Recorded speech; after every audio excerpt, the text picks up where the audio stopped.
Good morning, everyone, or good afternoon, or good evening, wherever you're tuning in from around the world.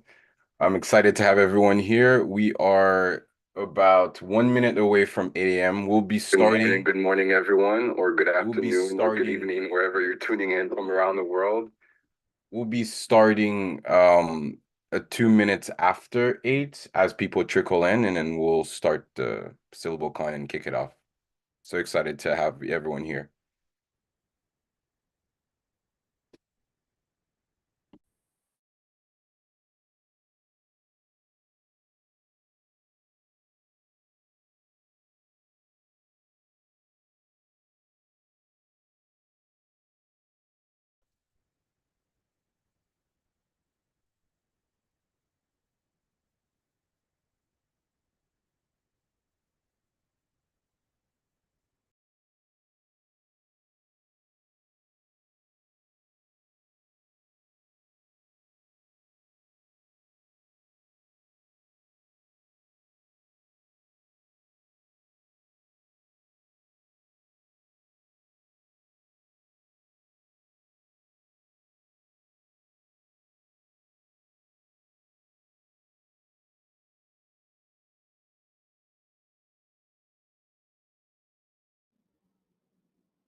Good morning, everyone. We'll be starting in just a minute.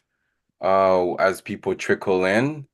I'm excited to kick off the launch of SYLLBLECON 2023 and this conversation that is so eminent and important. We'll start in just a few minutes. Thank you for your patience.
All right, all right. Thank you so much for joining SYLLBLECON 2023. I'm gonna stop sharing my this here so we can see everyone. So this initial session is going to be our conversation around really defining what sort of art and what sort of ideas are needed to push our times today. I'm just going to read a little bit more on the process of what's of the sort of frameworks of what Syllable stands for. We are a community where we bring creatives together to imagine new worlds, and you will get the chance to meet those creatives today as throughout the weekend. And I believe that SYLLBLECON, we started last year, and this year we're ranking up to really have something very meaningful because I think in our times today, there's so much that is happening that I think people sometimes feel really helpless. We have an incredible panel of speakers who will be sharing their ideas and thoughts into micro presentations between a minute and 2 minutes. So I'll just read the description of the first uh, opening. So, in the midst of the many challenges of our world across climate crisis, increasing polarization, and war, there arises a compelling necessity to bring a collective of individuals to launch an artistic, cultural, intellectual movement with a manifesto at its core. The seismic political, social, and technological cultural changes in our times demand a response, a movement that questions power structures and the dominant narratives that can help us like create the stage for the upcoming years. Right now, we aim to launch a movement that's rooted in collaborative science fiction and fantasy world building as a social practice, and rooting world building not as a fun, exciting thing, but something that is a necessity for our times. And our conversation today is going to help craft a manifesto that will be launching in a week or two after this session. And it's really about to find a unifying language and aesthetic that when we create art within worlds together, we can have a greater impact in our planet today. And that can spark sort of this social and cultural activism that is needed today. So today we'll be going through micro presentations from really wonderful speakers, and a lot of those conversations is going to be how do we find those modern archetypes? And how can we have experimentation around art, music, sciences, cinema, poetry, prose, politics, gaming, literature, fashion? We brought people from so many different backgrounds today that are watching online or will be watching as well. And without further ado, the way that it's gonna go, it's gonna be alphabetical. I'm gonna post the alphabetical process here. And I'm gonna first go myself and read my prompt, and then I'm gonna call on whoever the speakers are able to make it at this time now. So for me, this is what I wrote for the process. Is I said Frank Kafka famously said, "A book must be the axe for the frozen sea within us."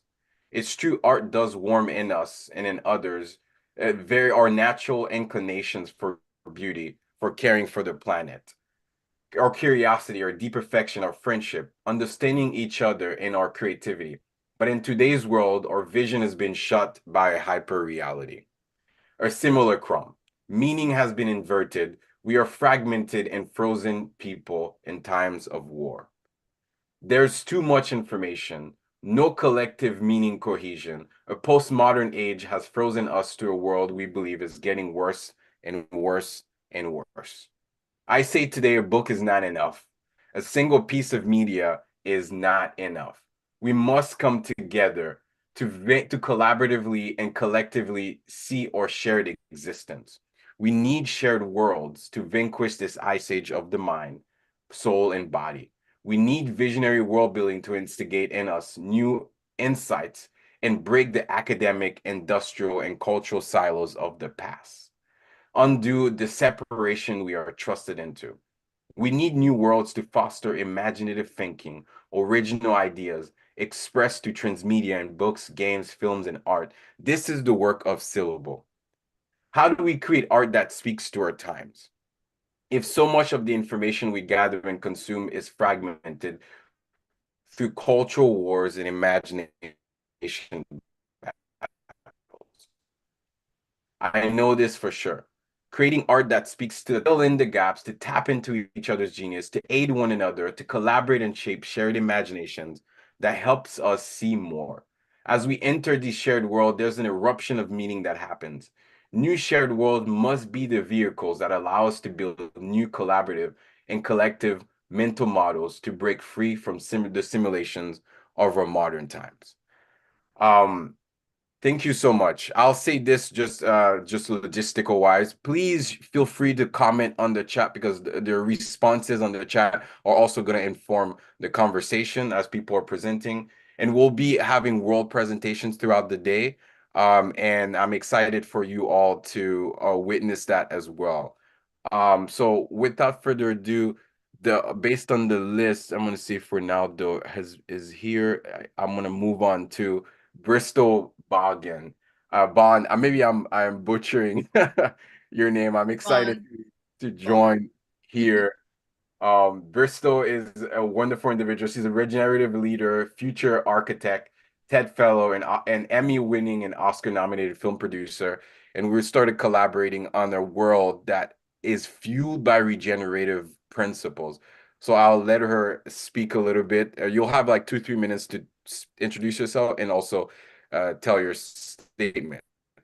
So Okay. we'll be going through all the statements for the next 20 minutes, and then we'll have a facilitated conversation after that.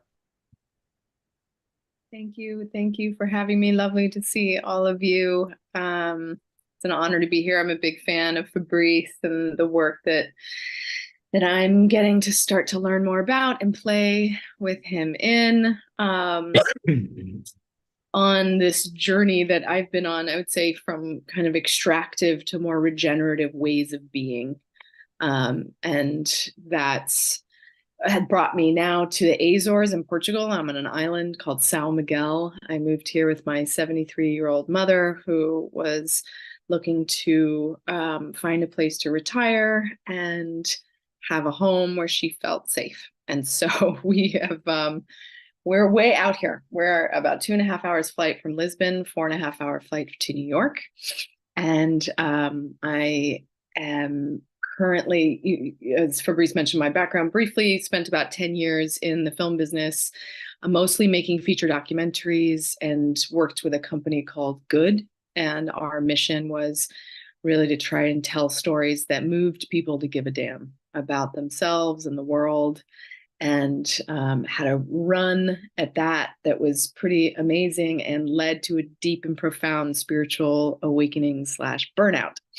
And so the next 10 years were spent really deep diving into kind of the stories that I tell myself. So first focus on the stories that are being told in the world. And then it was about the stories I tell myself that creates the world that I live in, and that we co-create together. And so did a master's degree in spiritual psychology in Los Angeles. And then since then have been on the book, The Surrender Experiment. For those who haven't read it, I highly recommend it. It's kind of how life starts leading you. And so I've been on this adventure where my worlds now are mixing. So the personal development, leadership kind of work is coming together now with storytelling and world building. And one of the questions that Fabrice had asked me was, what is needed to make meaningful art that pushes our world forward? And the things that started coming to me are radical self and community honesty, a devotion to emergent expression, and prioritization of creative practice. And this feels like what I'm here now on the planet to do, which is wrestle with my own parts of myself that want to be transactional with my creative self, that want to be rich and famous and want to do all the things except just right. And so healing that relationship to my creative self is something I do for myself and for others.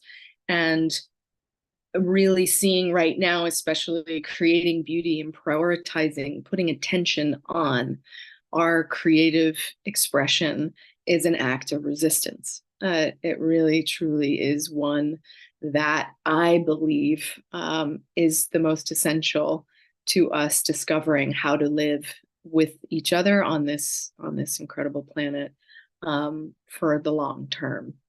And so with the world of regeneration, for those who are new to this word, which I never heard of it until a few years ago. It was this idea that degeneration in agriculture is when we kind of just take from the soil and it degrades over time. Sustainability is when we try to do less harm, and actually we continue to do harm in sustainable structures, so-called sustainable structures. And regeneration is when we add value back in to the soil. It becomes a totally different relationship and a totally different set of priorities and definitions of success. And so those are the pillars of regeneration that I keep coming back to in myself, and trying to get sober is the way I talk about it, from hypercapitalism. Hypercapitalism, white supremacy, it's all completely combined. And how do I start to unfold these structures that exist inside my own consciousness is where I focus. And really learning how to get into relationship, diverse, complex relationship with the human and non-human. That's where that's my edge. It's still continuously having to remind myself to think as the soil, to think as the land, to listen to the land, and allow those voices to be just as important as any human voice. So those are some of the feelings around this energy of regeneration that I want to help bring to everything I do now. And it really feels like it comes from within each one of us, and then shared vulnerably in community. So grateful to be here. Thank you for this. Thank you so much, Bristol. We'll move on to the next person, and feel free to respond as people are speaking. And you can shorten your introduction a little bit, just so we have a lot of time for the conversation. And no problem, Bristol. Next is Bearton Brown, a member of the Blacktopia Collective at Syllable. Lovely. Thank you, Fabrice. And thank you, Bristol, for all you've shared. It really resonated with me, these ideas of radical resistance and regeneration through our artwork, and really seeing our mission as restoring equity through our artwork is really beautiful. And I hope my statements now can help expand upon that. That I believe our world needs art that is healing and radically accessible. As Fabrice continues to emphasize at our events, we must resolve a growing crisis of meaning that is rippling across the globe. In the United States alone, literacy rates are at record lows and suicide rates are at record highs. To remedy this, half a century of psychiatrists and social workers have proven that engaging with art is an effective therapeutic intervention.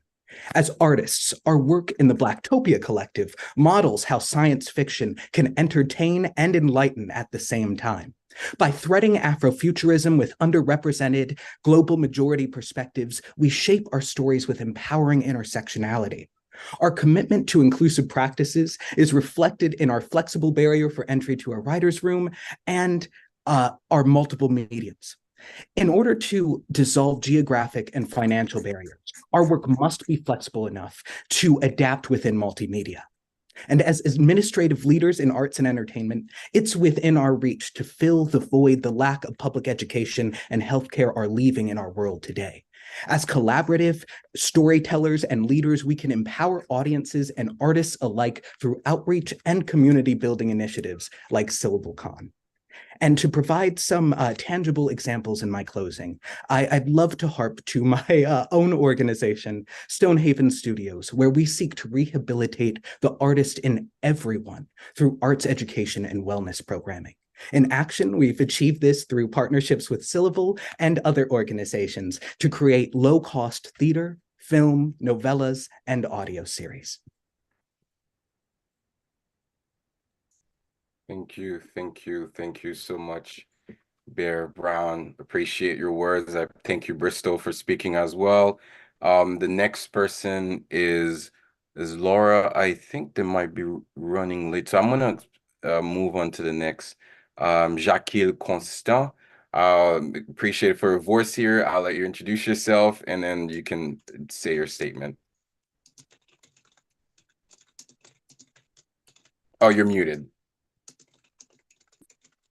Let me unmute myself. Hello, my name is Jacqueline Constant. I'm the executive director of the Haiti International Film Festival.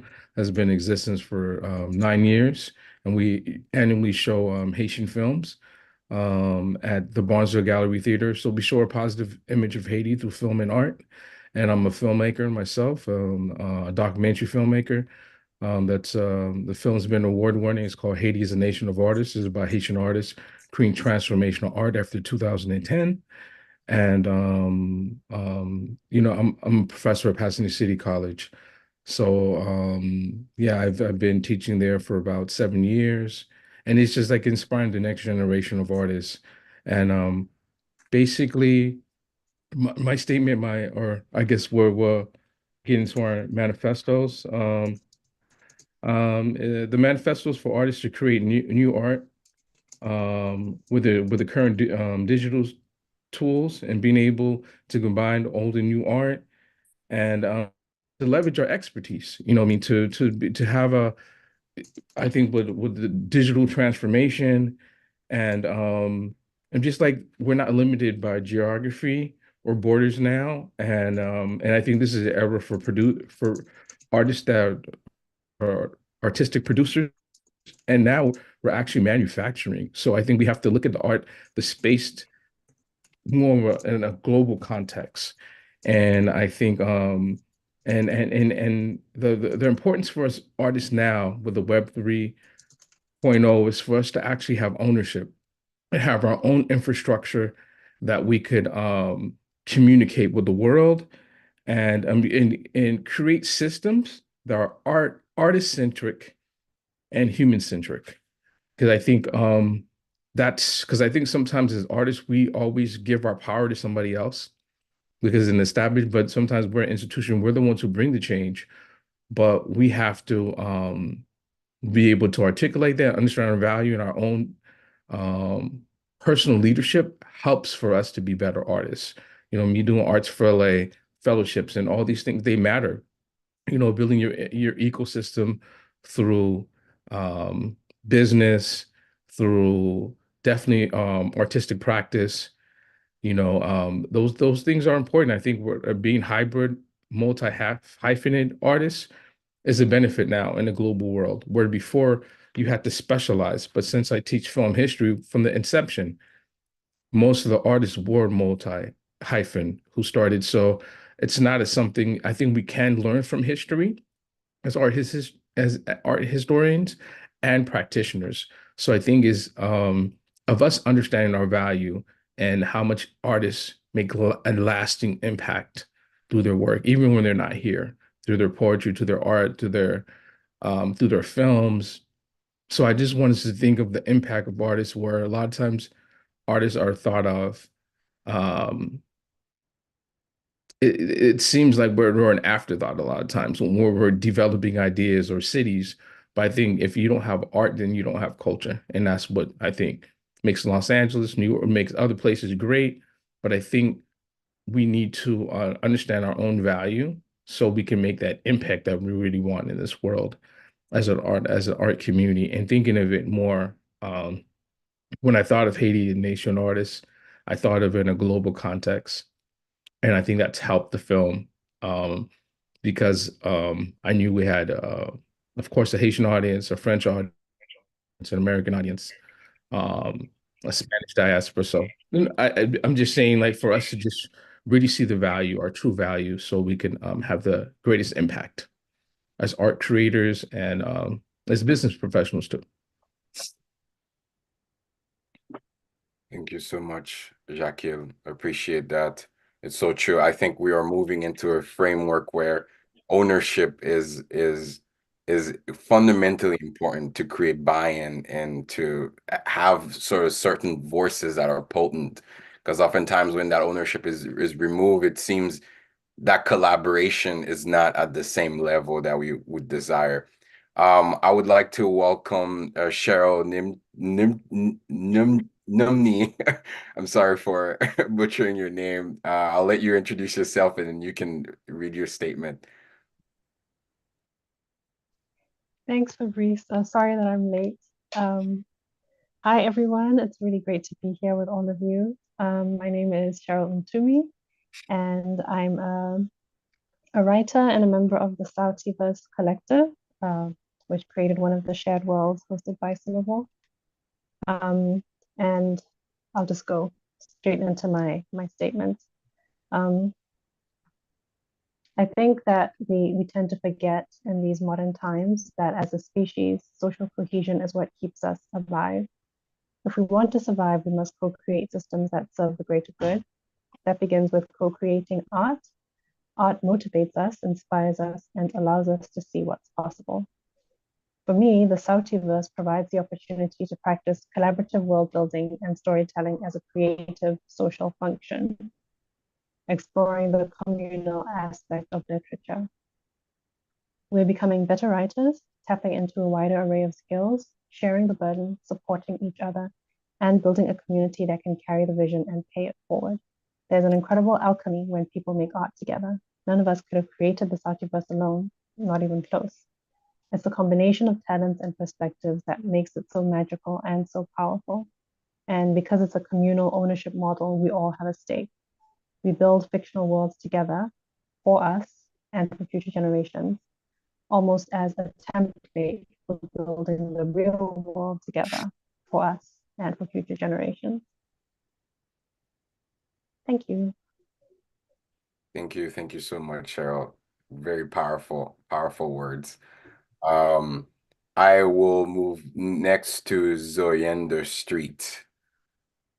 Thank you so much. Thanks so much. So I'm Zoyender Street, and I feel like an alien who was sent here to study humans. I'm an artist researcher. I just recently passed the oral examination for my PhD by practice in sociology. And I'm at the early stages of the next stage of my practice, phase of my practice, I should say, pursuing social science fiction inspired by key concepts in the history and philosophy of science and feminist technoscience. So I'm creating a project called Anthropology, which is a narrative multiverse of worlds that are literally enacted by the societies that inhabit them. Usually, to continue to exist together in the same reality, people need to have some kind of fundamental agreement about how the world works.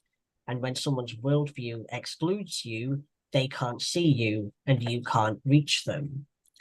Your once shared world divides into two smaller worlds. And the more times this happens, the smaller each world becomes and the weirder things get. I'm inspired by Donna Haraway's call to action that it matters what concepts think concepts, and it matters what worlds worlds. And I'm drawn to the kind of writing that makes nouns into verbs, and that engages with worlding as not just building fictional worlds, but as a social act in which we're all participating all the time, which a good few people by now have mentioned.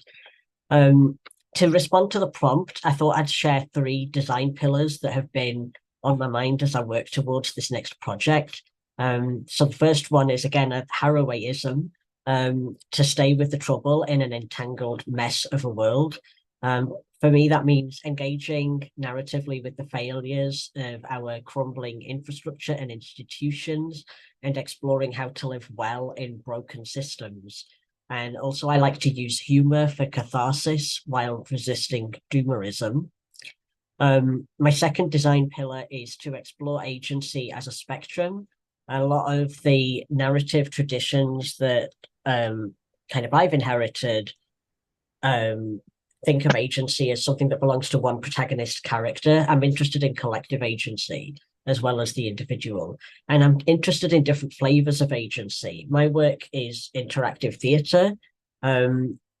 Before now, I was doing a lot of work in indie games, and people tend to approach my work with the assumption that it's like a choose your own adventure where every choice is affecting the outcome of the story in like a very direct way. And I'm interested in different flavors of agency. Maybe your choices don't change what happens, but they change how it feels to be in that moment. And I'm philosophically interested in like challenging some received ideas about the nature of free will and identity. And then finally, my third design pillar is to enact solidarity across borders and barriers. So particularly when working with a project that has many worlds in it, that has some kind of multiverse, when exploring the things that facilitate movement between and across worlds and the barriers that get in our way when we're trying to traverse a space, I want to adopt an intersectional understanding of what mobility is and ground fictional travel in the lived experiences of migrants and refugees, as well as disabled and chronically ill people, the latter being a lot more where my lived experience is. Yeah, thank you for inviting me to this. It's an honor to meet all of you, and I'm excited about what we're going to do today.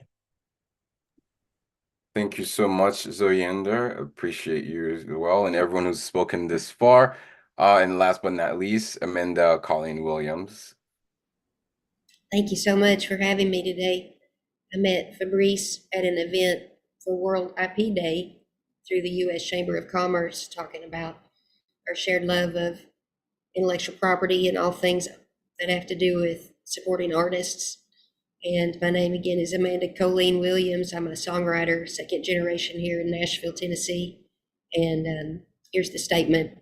Fabrice wanted me to talk about the archetype of an artist. An archetype is a pattern deeply embedded in the fabric of our shared existence.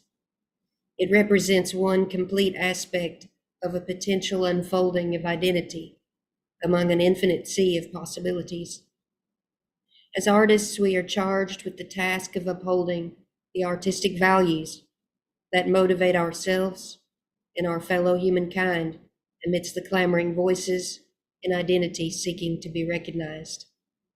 An archetype is not simply a category or a stereotype to squeeze into, but rather a pathway of understanding that facilitates expression of ideas among shared experiences.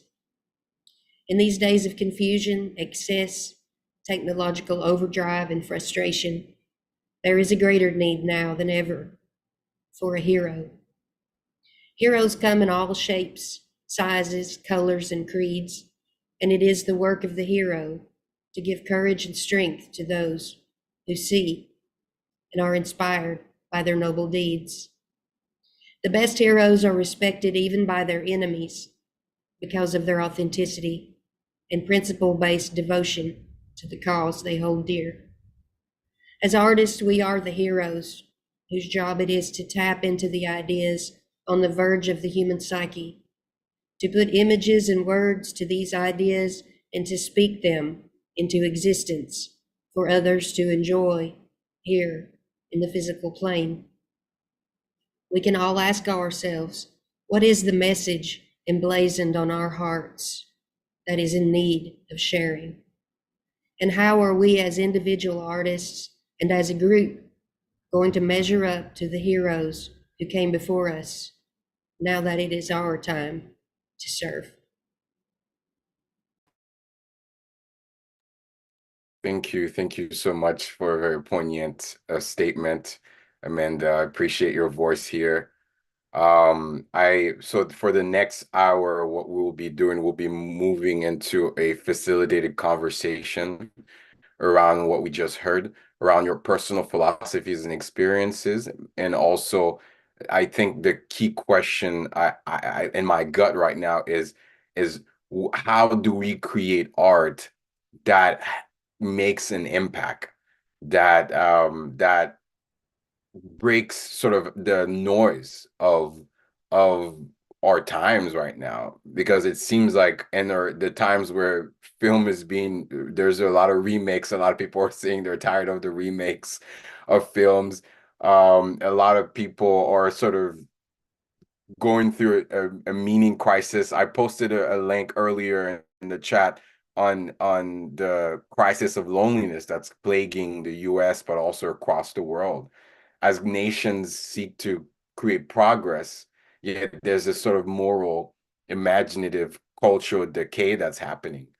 So how do we create meaningful art, and how do we do it collaboratively? What are the archetypes of our times? And I just kind of wanted to open the question to not only the speakers, but also the participants who are in the space to kind of share, and then I'll kind of call on people to respond on this conversation.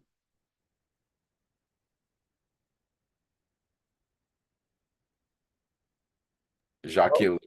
Yeah, for me, I think a big thing, especially during COVID, was trust. Like I finished my documentary, was award winning. It was okay. basically it was through trust of like having to give my film to my editor and trusting and to my composer and not being in a room with them that I normally wouldn't do, you know, in a normal world. But I think we've developed totally different skills because of COVID and post that. So I think that's really, really important. And when I had to like a month um, to have my film translated in Spanish, and but I already had a relationship. I had a Haitian guy that's in the DR, so he was able to do it. My editor's Jamaican American in LA, and she was able to make sure everything, you know what I mean, that it was, you know, it was professional. And I needed three other short films from the film festival to be translated. So one of my mentees from the Haitian mentorship program to the Haiti International that we did during COVID. So I was like, whoa, look at these resources that I was thinking like, how am I going to do this in a month? But once you have community, these things can happen. They can manifest and it could be done at a high quality. So I think it's just really important to um, trust the process. And of course, we had our iterations. You know, they had to edit like, you know, a couple times I would see the subtitles and change that. But I think is yeah, once you have a community, anything like what Fabrice is doing, anything is possible. So I think rely on these artists that you collaborate with, and the work is always better when you work in community.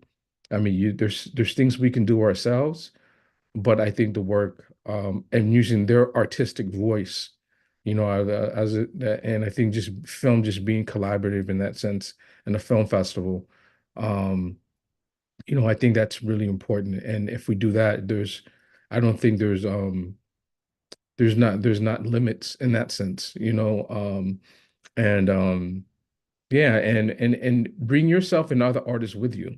I think that's the more so they feel like they're I think that's the thing of Stokely Carmichael said this, like if you don't have an organization, you're not thinking of the next year. You're not it's just not like, okay, I'm doing like most artists, I'm only doing one project at a time. But I think when you run a culture organization, you're thinking 10 years, a year out the line. So it's a different way of thinking. But I think if we plug that into our social practice and taking the time, and it is different being a creative, of having different art consultants that you talk to that can help you to get to that place that you need to. And I think, but it's all in collaboration. Yeah.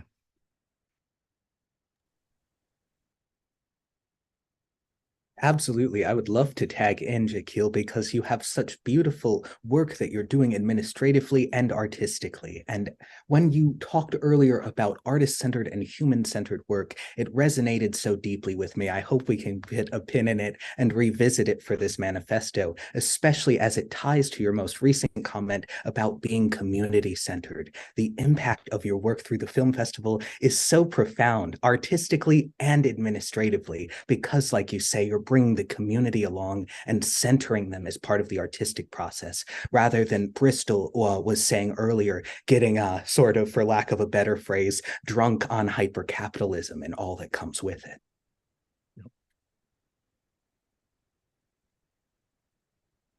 Thank you. Thank you. Thanks. Yeah, I think it's so true. I think there is a need for collab. It's just, it seems like the archetype of the individual, and I'm interested to hear Aminda's perspective on this, because I think the archetype of the individual is I think it's I don't know, I think it's almost outdated. I think we need like multiple visions of people to see more things. But I think this step into a right collaboration, this step into this sort of seeing each other requires a new language that I don't think it's like in this hyper capitalized or even this sort of cultural individualistic Western frameworks, or it doesn't provide that, I feel like. So I'm intrigued to hear, Minda, your response, and feel free to comment on the chat as well, on your reactions. Well, it's funny. I mean, talking about art and film, and I know it's popular culture, but just a few weeks ago, just being a little under the weather, watching old movies, and this simplest thing is The Breakfast Club. Hmm. You know, and at the end of the movie, talking about you see us as the geek and the princess and and those things, that's part of what that archetype is. It's not a stereotype, it's beyond that. It's something that is a pattern. Jung talks about it in our dreams and all these things. And maybe it's that as artists, obviously, our job is to seek out these artistic values. To hold up the eyes of the hurting humanity, it's painful. That's what starts us writing, right? Because we can't sit still. We're so in pain. We have to express something or else we're going to die. Seriously. And it doesn't just feel that way, it is that way. And so when we can't hold that silence anymore, and then we see this other hurting person, the stats say that 80% of everybody that you ask tells you they're in some kind of pain. Is it physical? Is it emotional? Is it mental? That means that everybody just about that we encounter is in pain of some kind. And as artists, our job to survive is to be these alchemy factories of taking pain and turning it toward beauty as best we can, to hold everyone's eyes up out of this muck, out of this mundane, like it's all so disastrous all the time. There's got to be a hope thread. And that's what I love about Fabrice's work and all of your work. It's not about wallowing in this pain. It's about, as it says, the lotus is not tarnished by the mud in which it grows. We're in this muck, but we can lift ourselves. And the only way that we can is with this imagination thing. And that's why I'm so inspired by all of your work. It's so unique. We need all these voices because it's so important right now. There's so many hurting people. They deserve to be loved and appreciated. Thank you, Amanda. There's so much to respond, but I want to hear from Zoyenda. I really like what you said about navigating, moving in between worlds. And it's like, what does that mean for you? And also the idea of the broken systems. It's like these broken systems are hurting us. It's and it's like we've just kind of accepted them for face value because we grew up in them and they kind of define for us what is meaningful. Like how do we should we regenerate this broken system, or what's your sort of vision around like kind of turning this lead into gold, this pain into beauty as we navigate a crumbling world? Yeah, thanks. I guess I'll pick up on the broken systems thing. I think the place that my mind keeps coming back to in the last like several years is that the systems that I grew up expecting to be there to support me are breaking down. But I don't necessarily want to like bend them and reform them because they were unequal exploitative systems to begin with that just like I was told they were going to work for for people uh and in reality it meant it was going to work for people with like a particular set of privileges, and even then it works for people with it mostly works to extract work from people in different and unequal ways. So I don't think we necessarily want to like reform and mend the systems, and it puts us in this crisis of imagination where it's all falling apart, and we really do need to build something new because there are these spaces being left behind. And I think that's why a lot of us feel called to this like question around world building and worlding, that like this is work that not just storytellers but everybody in society is ending up having to do, right? Yeah, I hope that answered what you were asking for. No, I think you're that. I mean, that's incredible. It's the idea of imagining new things. I would love to hear from Cheryl. I feel like there's a lot like I see it in your eyes through the camera. I'd love to hear from Cheryl and then Bristol in that frame. Yeah, thanks, Maurice. There are a lot of things coming up. as the discussion progresses, so many incredible and powerful things have been said. And I think it's just really getting me thinking about the ways in which we've been approaching the creation of things, you know, I mean, of art, but creation of things in general. And I love that idea about how the imagination is you know, what can help us figure out how to create new systems. It's what can inspire us and what can help us move forward. I think in terms of collaboration and co-creation, collaborative world building, I feel as if it's almost something that it's almost like an instinct that we have to rediscover, you know, not so much that we have to do something, we have to reinvent the wheel or anything, but rather I think we have an inbuilt desire to want to work with each other.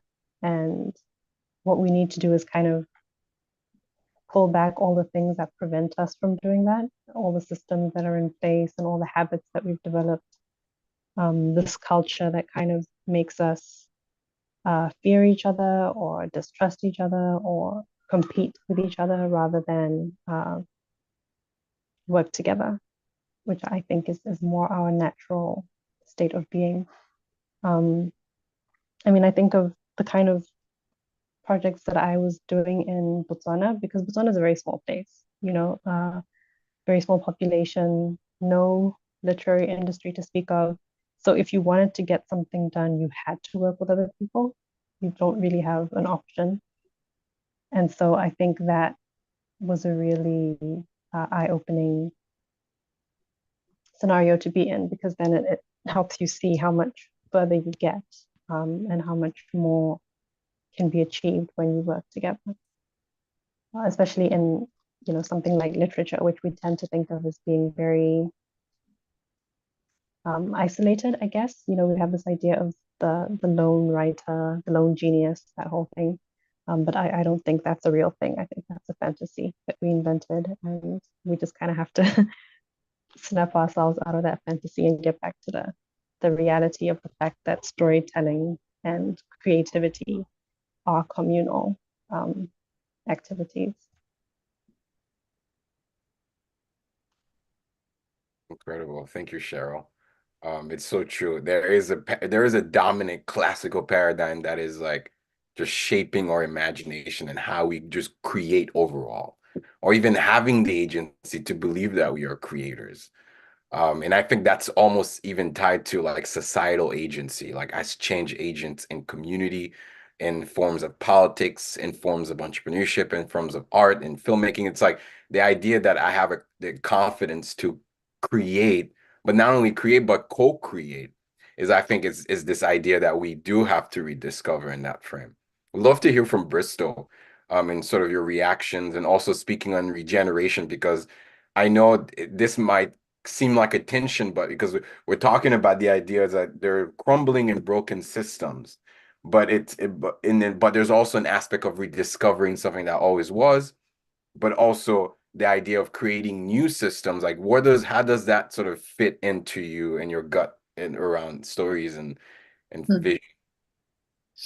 Well, I just love the conversation, and I love to see how it's evolving, because I feel like, you know, how do we make stories that impact the world is a question I've now been like somewhat sitting with. I took a break from it because it was a part of what burnt me out for a while. But yeah, it's been over 20 years now of sitting with that question and this healing of that hero in the hero's journey archetype. I think what so many people just spoke to feels like something I definitely am a journey I've been on.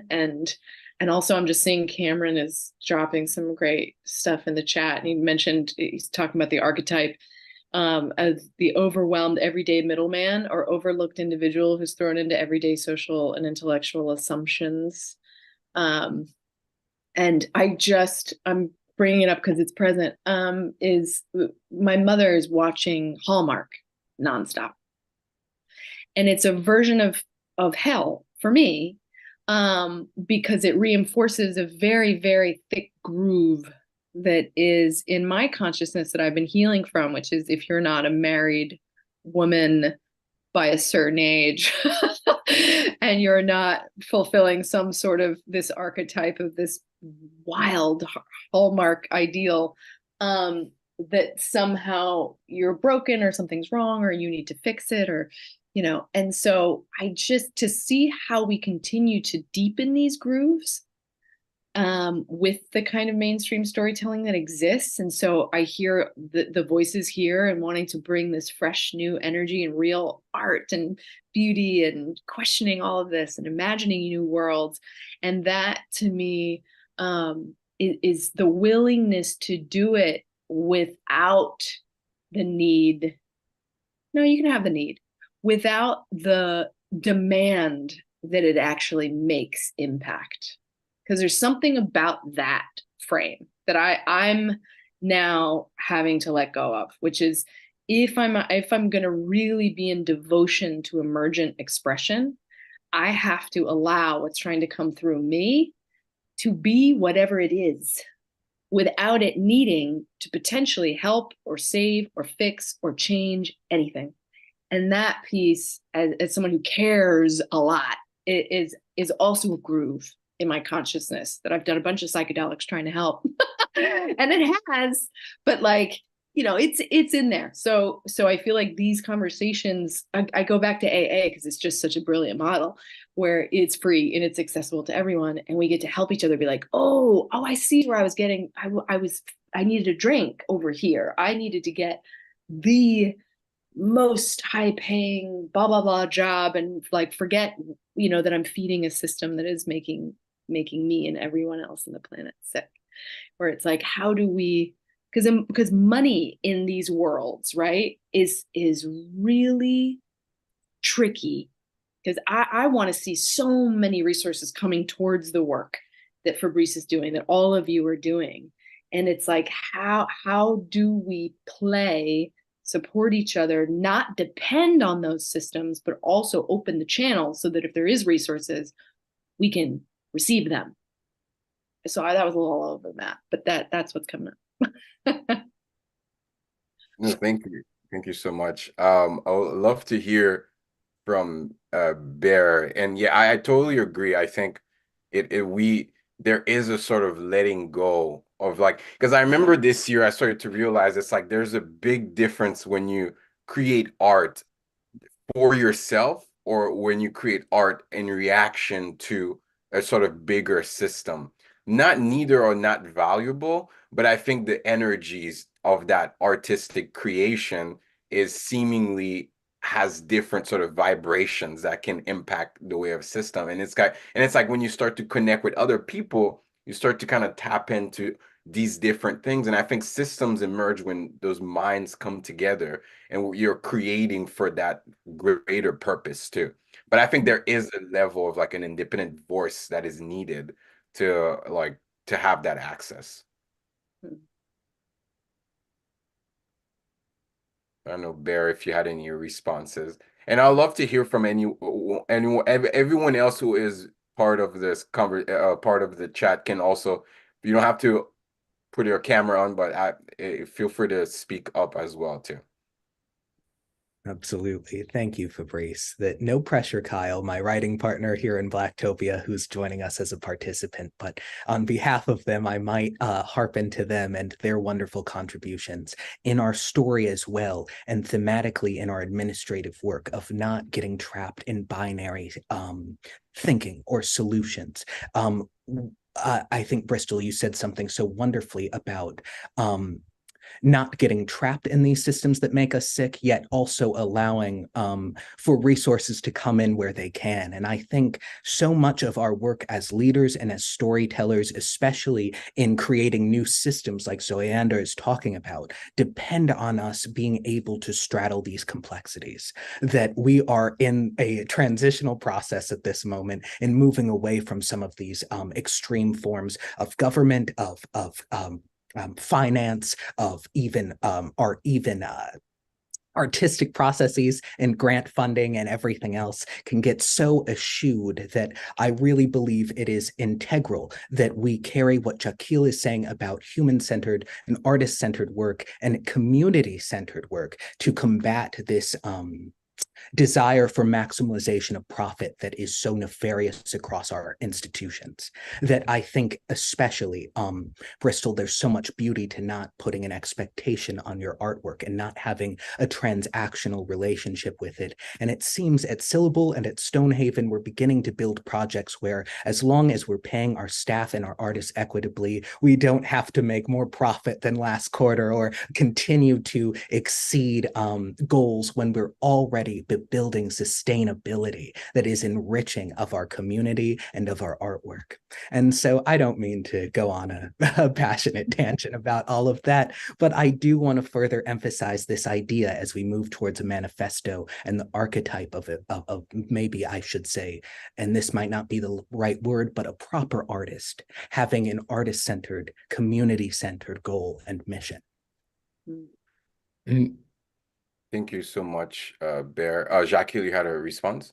yeah, and I think another thing that artists, we don't give ourselves full credit. We're creating a world, right?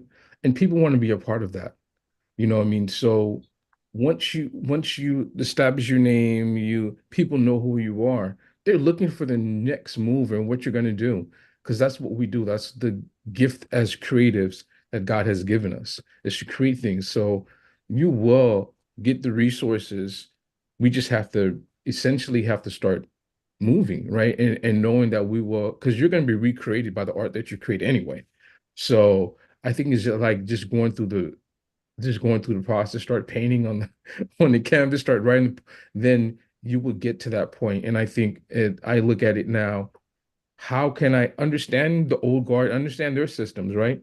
But understand the new things that you're trying to do. And historically, what artists have done, then you can add um your own spin to the canon, right?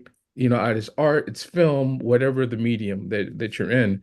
I think it's us really grounding ourselves and not looking. I think there was a point of always looking for external validation. You know, you, you got your master's, you teach at this, but now it's really the internal that celebrate. If you really understand that, you're going to get the resources and you're going to be able to change and create art that I think is really organic and build community. Um, that's the one thing yeah, there was some stuff that was when I was in grad school and at Cal State Northridge that was like extractive, right? But there was things I learned. I didn't know I was like a flaneur. That was something that happened 18, but I was like, oh, that is kind of me digital. And I'm able to do that. That I can go to different environments and be able to get resources to create the work that I want to create. And I have to go to East Coast, I got to go to Europe, or I have to go on the west side or the east side part of the city. I think for us to really understand, um, um, I think history sometimes, even maroon societies, how they gain resources to be independent. Um, I think that's all takes a play of learning these different, because I mean, this is artistic. I doesn't like it. It is artistic war to a certain point. We have to have our agenda. You know, we have to understand the value that we're bringing to the marketplace or to our community, and just get galvanize people who speak that same that message, right? Or what we're trying to create, that manifesto. I think you've seen that with so many artist community through salons, through manifestos, that they were able to create art for the next 10 or 20 years, right? Because these 10, 20 artists created a new way of how they wanted to create value in a society. So I think there's the power of what we're doing now. We're just doing, we're just part of artistic tradition that artists have been doing it for hundreds of years, instead of seeing like it's just, and it's not going to be dystopian, you know, because a lot of the future is always that. But for us all to meet here, I think that's a blessing in a sense. And just to hear, only think like this, to see your digital twin, now is even more than 10 people who think like you, or 100 people. I think that gives you more energy to be audacious in what you're trying to create. because you see other people who are doing, and maybe their medium is different, but the language is very similar. So I think I mean, maybe that's me being a producer too. I always look at like how to soft, how we can get money or resources to institutions, and how can we get stuff for ourselves? Why does it always have to be we have to go to somebody who's a patron or very rich? Why can't we create some of these things for ourselves? So I started like um I think that's really important too, because that's us maybe just coming from a mother that was an entrepreneur, that was Haitian, seeing that like she was able to do all these things without, within the system, but there were things that were completely out the system that, the I think sometimes we have to look at some of the indigenous practices too, and the mainstream practices. And I think that then you come out with new work and you don't feel burdened, and you can create real original work and community. Absolutely. I would love to. I see Dr. Ronaldo Anderson is here. I don't know if you wanted to introduce yourself briefly and if you had your statement around like the archetypes of our times and what art making is needed for today. Feel free to say something. Thank you so much for being here. As far as thank you. As far as the archetype for today, I'm not sure if there's any one type of it, but what I'm seeing out here with the exhibitions and work, what we've been doing, uh, there's an internal and an external component. Internally, in terms of what we're doing around what people now call Afrofuturist studies. Interestingly enough, there seems to be this kind of thing between people who would call themselves fine arts people and I guess some of the people that might do what we call more popular arts. I think the recent push, I know at least in the movement I'm a part of, the last several years, is the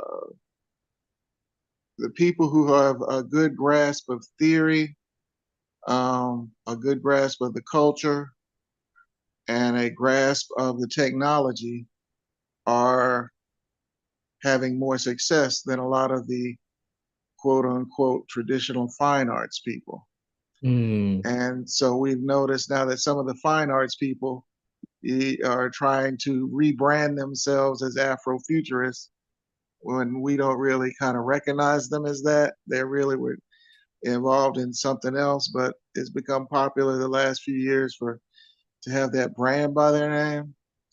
And the intention when we started the movement several years ago was to create a paradigm shift in the way certain things were getting done in terms of exhibitions, community spaces, and supporting our own kind of Black independent publishers to create an ecosystem to promote our own work. And we're having success with certain strategic partnerships, whether they're with certain types of institutions like Carnegie Hall or the Smithsonian.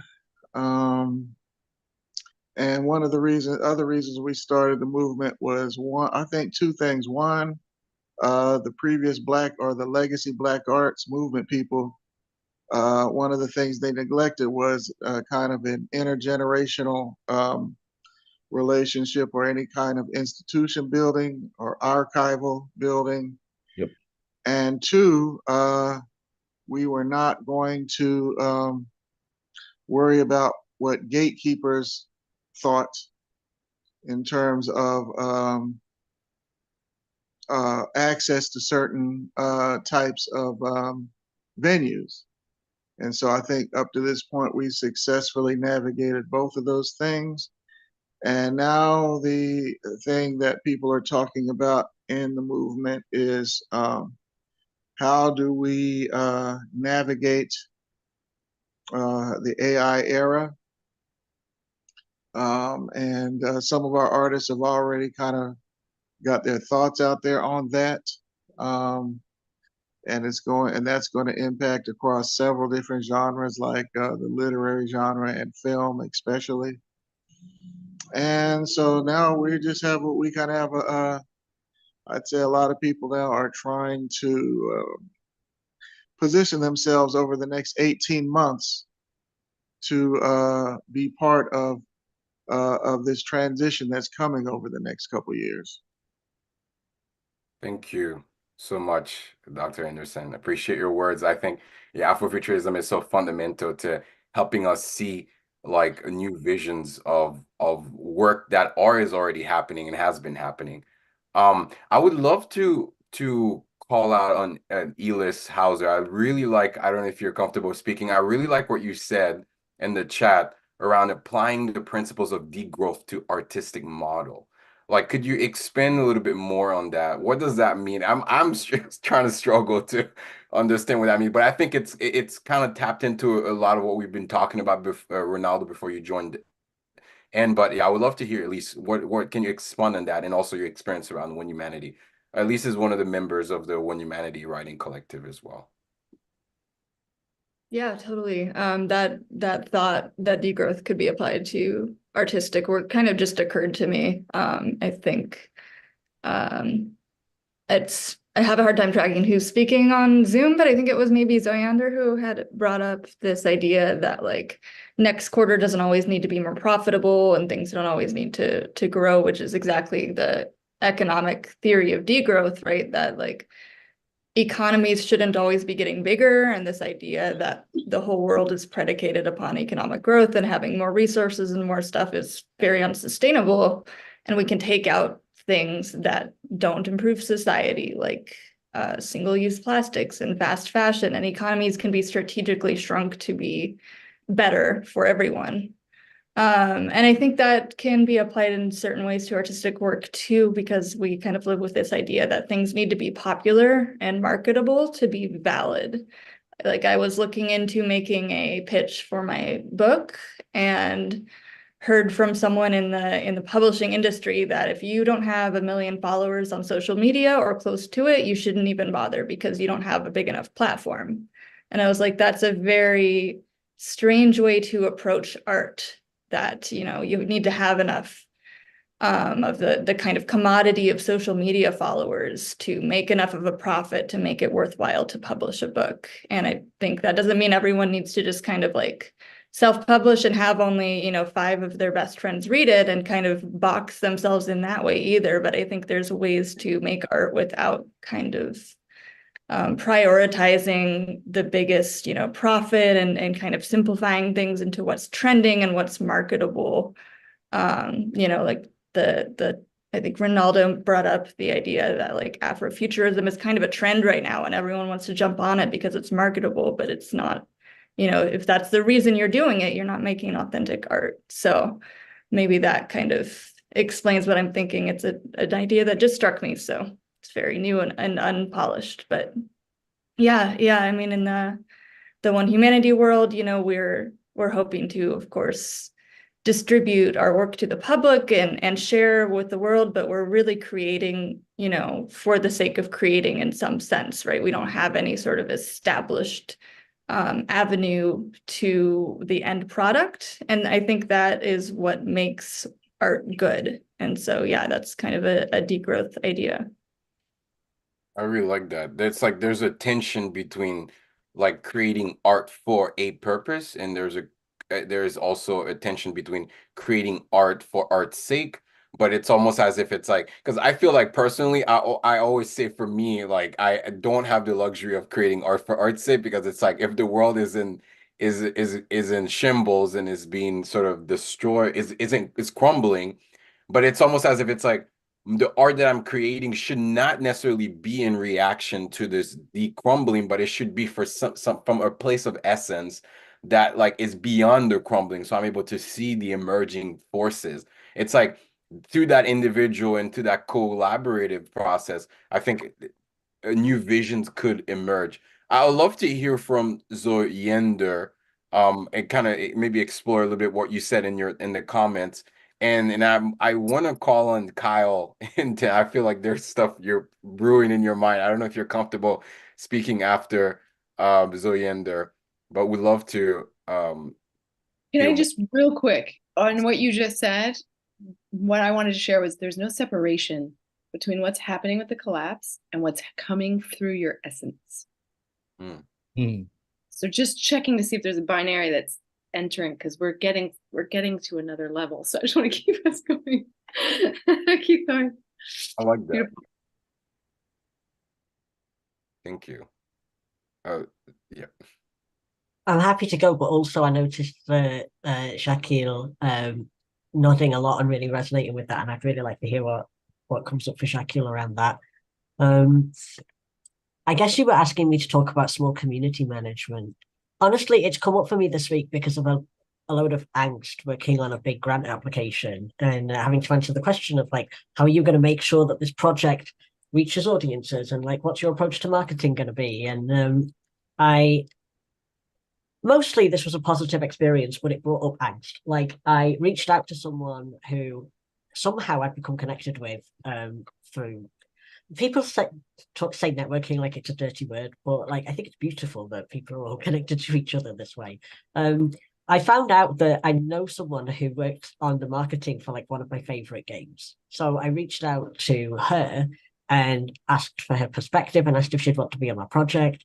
And she gave really helpful advice, but also was very direct that like the thing I'm working on is not likely it's not well placed to find a really big audience because there's no cult of personality around anybody working on it, and it's not got virality to it. And I was like thinking about this, and she recommended this talk by somebody else, and I watched that talk, and I was like, right, but going viral would be a problem for me. Like, it's not just, oh, I need to, like, this project needs to be different so that it can find this massive audience and, you know, have this idea of like growth and growth and growth of like how big your reach is. Because I know from like even small experiences online of something going viral, like once you get that much wider audience in, the reception is totally different. And you get a load of people who don't understand or resonate with what you're doing. It's just in their face and they want to react to it. And I was like, that's not why I'm making things. Like, I'm not making things to show it to a million people, only a small percentage of whom really get it. Like, I'm making things because I want to have a conversation and build a community. And so, so the thing I'm looking for is like ways of thinking about audience in an intentional way, but that isn't driven by this like industry pressure to make something that has millions of customers, right? Yeah. I think a lot of that comes from the American paradigm. And like when I went to Cannes to premiere the film at the Cannes through Preventing Africa is actually an initiative for the filmmakers from the African diaspora. And it was so different. It was like you're appreciated for your art, for who you were as a person, your lighting. I was like, this never happens in the States, you know? So it was like, okay, next year, what project are you going to bring? And the next year, you're in and you're on the red carpet. And here it was like, it didn't matter if it was white or black institution. It was like, yes, your project is this year, but we don't know if we're going to accept you next year. I was like, okay. I I'm in these two opposing worlds, and even their different cultures, they think the same way, you know? So it just made it that was an opening that made me understand that my value was to where I was meeting from producers from around the world. They were from Italy, they were from Africa, they were all finding different ways through their countries and their politics. How can they get their projects out to a bigger audience? So I think it's really getting your project, if it's 50 people in each city that you show your work, that expands and is really getting the most important influential people in the room. And if you get them in the room, they reach 100 or 1,000 people. And I'm looking for making cultural impact, you know, and I think one person, Rob Pack, took a lot of pressure off. He goes, my job is to make a good film, not to fill the audience. He did a keynote at the IDA maybe like 3, 4 years ago. So that took a lot of pressure off. And I think as American artists, we have a lot of pressure to sell a million, you know, film tickets or whatever it is, but that's not really realistic. That's just the marketing of America. It's really good at that, of telling you things that's really not attainable and making you go after the rat race.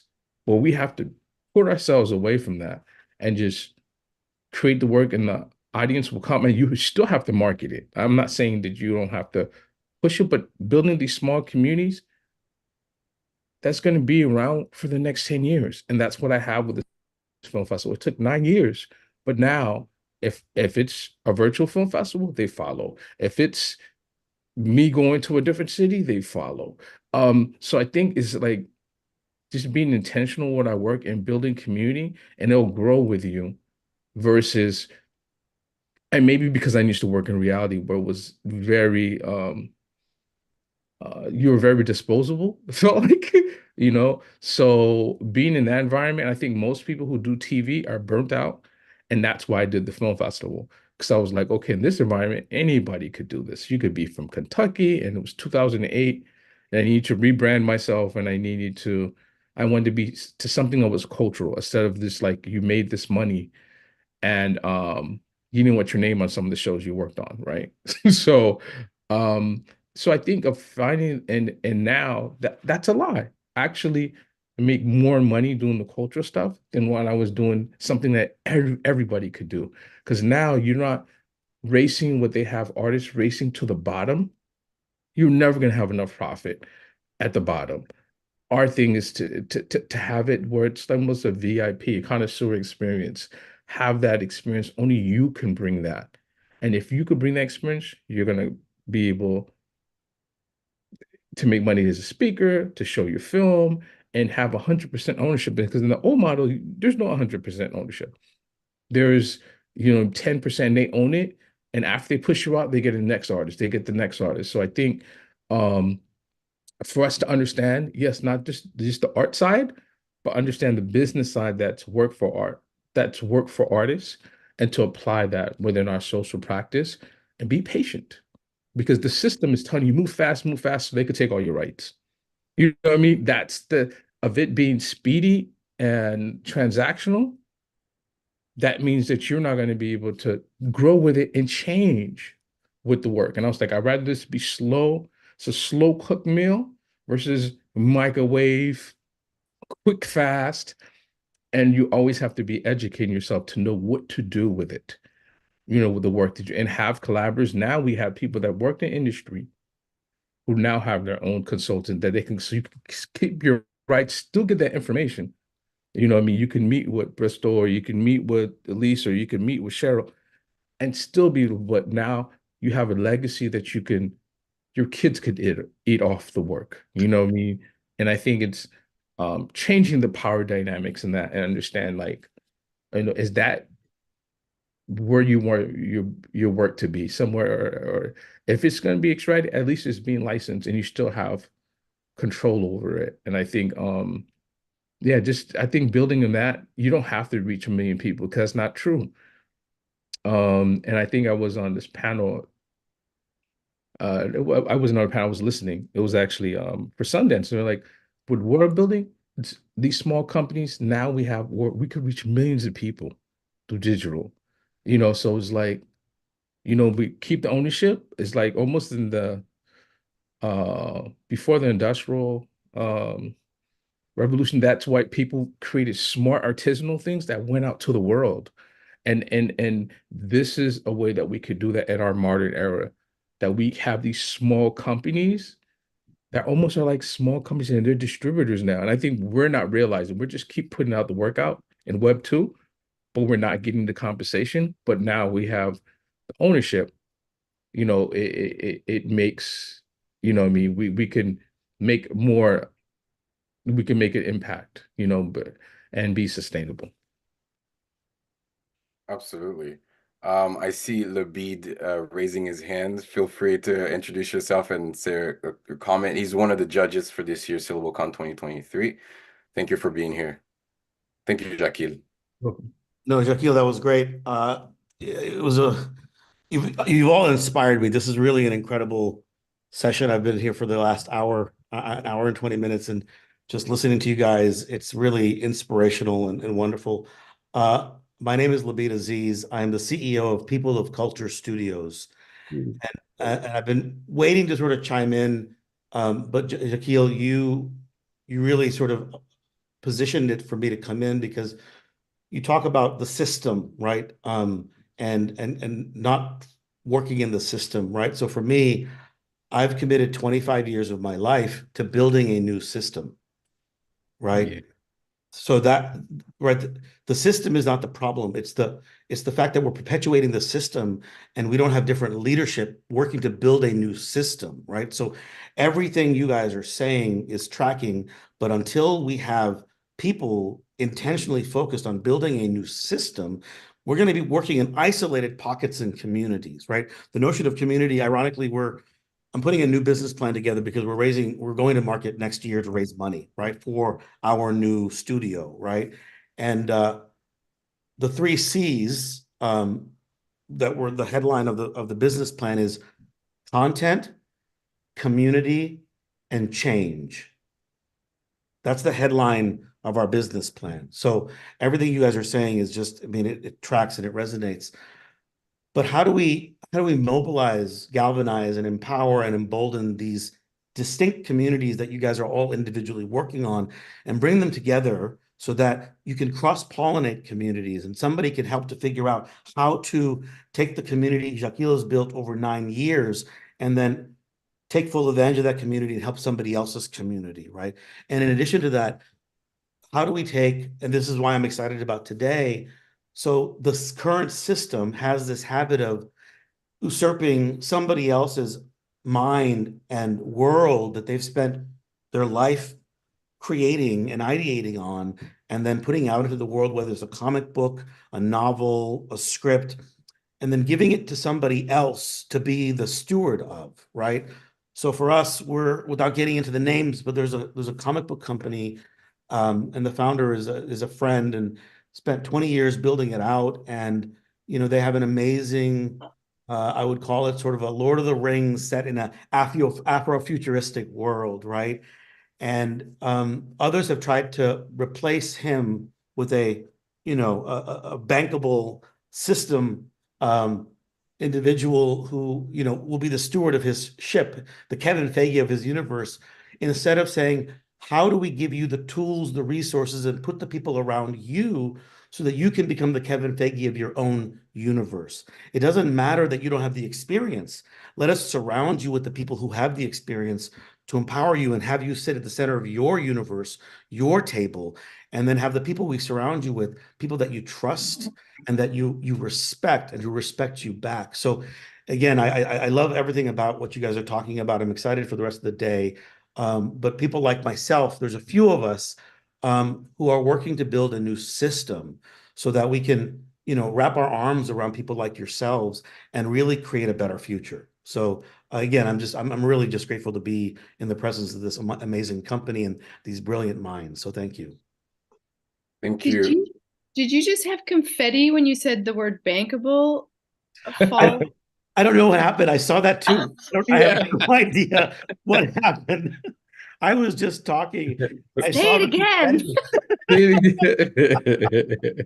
that was quite remarkable. I have no idea how that happened. Thank you. Can I respond to the guy, the brother that just spoke just now? Yes. Yeah. When we started like the Black speculative arts movement, I always told our network across, we are on 4 continents. I told them, I said, it's simple. It takes a system to oppose a system. And we don't have enough builders. And we got, I guess there are too few hands in the vineyard that are builders. And the 3 things, commenting on the speed, because the gentleman that just spoke is absolutely correct.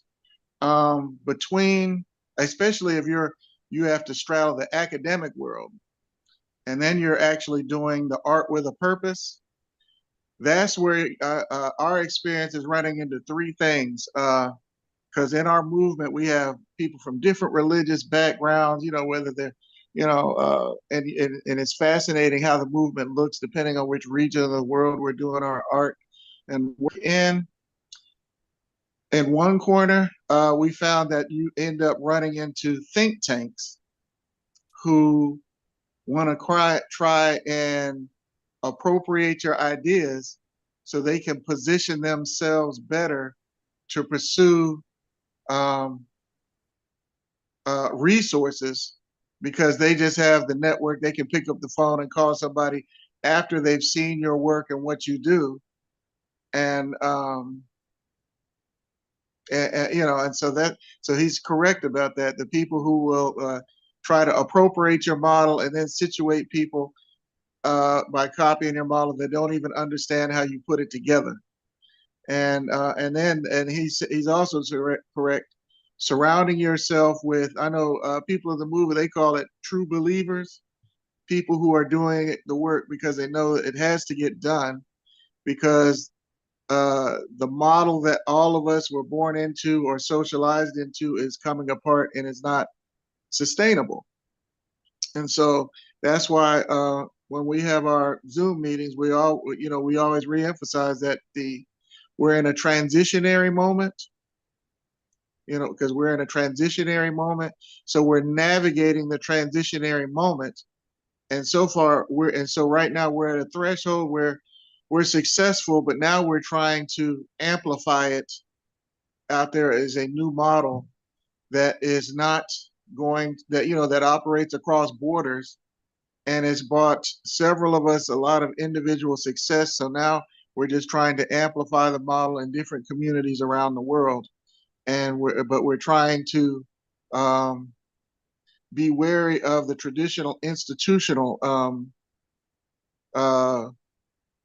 people that simply want to kind of like, using a Star Trek metaphor, Borg us, like the Borg, into their own the older previous model. And that's the part that I think people are trying to figure out now. And as was said earlier, that even a couple of our writers have been told, and I can co-sign it, have said, oh, you got to have 1 million social media followers to show up on their radar, which is why we had anticipated that, and we built our own kind of grassroots system, distribution system that's still growing and has a presence, but yeah, it's an uphill battle.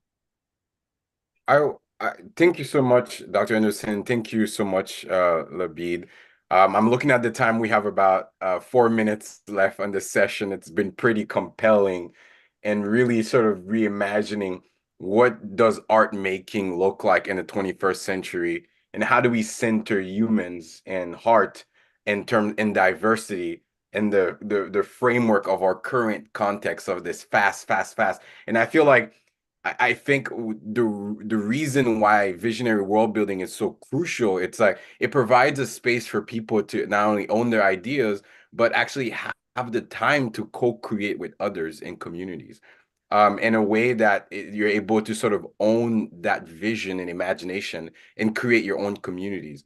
I always sort of see a world that is created as a manifesto unto itself. I always almost also see a world that is created as like sort of an indigenous community of people that is restoring social bonds and social connection in a world where social disconnection is rising. I would love to hear, like, in terms of final thoughts from I was looking for Cheryl. I don't see Cheryl now. Maybe she just got booted up a little bit. But I would love, Amanda, I don't know if you have any thoughts, because you've been there processing and commenting. And I'd love to hear from Kyle as well. I don't know if Kyle, if you have any words as well after Amanda, but we have 2 minutes left, so you could do it fairly quickly. But we'd love to hear some final thoughts. Sure, thank you. We started our Sompreneurs group 14 years ago, and it was just like Brooke said, in response to the Bristol said the quote of Buckminster Fuller, and you don't change things by fighting the existing reality. I'm reading her quote she posted: to change something, build a new model that makes the existing model obsolete. And it really is that whole idea of without vision, the people perish. And if you can hold up a more fair and equitable model to people, we've got folks all around the world, and especially in the United States, people who would never be in the same room for any reason. In fact, avoid that because they're so very different in worldview and ideal, the way that they see the world. And yet the one thing we have in common is our love for songwriting. And it really is that beauty of art in all the different projects that happen, and we communicate. We don't have to agree on the message, because if it's principle based and it's authentic, it's gonna transcend a lot of these artificial boundaries and separations. And it's all just about going toward that motivation of love and connectivity. And as everyone has said, the community is the engine that makes it possible to be an artist now. So thank you all so much. I appreciate the opportunity to learn from you today. Thank you so much. I'm looking at the time. We've run out of times. I see Kyle has commented, and it's like a viral post. Everyone is comments. I'll just read the words of Kyle, and also on behalf of Bear, who's his writing partner. I wanted to add the importance of patience and organic growth, not letting projects die and forgetting about them because you may not have reached the audience size you wanted. As corporate as marketing is, it's helpful to bring your art to fresh eyes and potential new community members. It might take years for that to happen. I think community growth can definitely and can be infinitely exponential if you're consistent. And ideally, we don't need to rely on capitalist systems that might taint and misconstrue the message of our work. So I'll end the session with that. And I appreciate your voices. I appreciate your participation. This conversation, as well as your statement, is going to create a manifesto that's going to guide the new worlds that are going to be built at Syllable, as well as the stories. And we hope to revisit them in 2024 to see how did we do in the context of creating these new systems. Today we have an exciting stage of world presentations from members currently in the session, but also weren't able to participate. But at 10 a.m. in 30 minutes, we'll join in this room again to see the Southie pitch, and it will be just the pitch for between 10 to 30 minutes, and then there won't be any discussion or feedback after. It will be just the presentation at 10 a.m. And then we'll have Blacktopia at 11 a.m. PT. And then the Nova Era world will unfortunately not be able to present today. So we'll have that early morning phase, and we'll be jumping back at 2 p.m. today for the Thea world presentation, and then 3 p.m. for the One Humanity, and then last for 4:30 p.m. on Terra Diem. And then on Sunday, we'll have a conversation with the judges on the state of storytelling, kind of feeding on our conversation today. Again, thank you so much for this incredible conversation, and really vision building around what type of art is needed today. Thank you so much, and see you in 30 minutes. Thank you.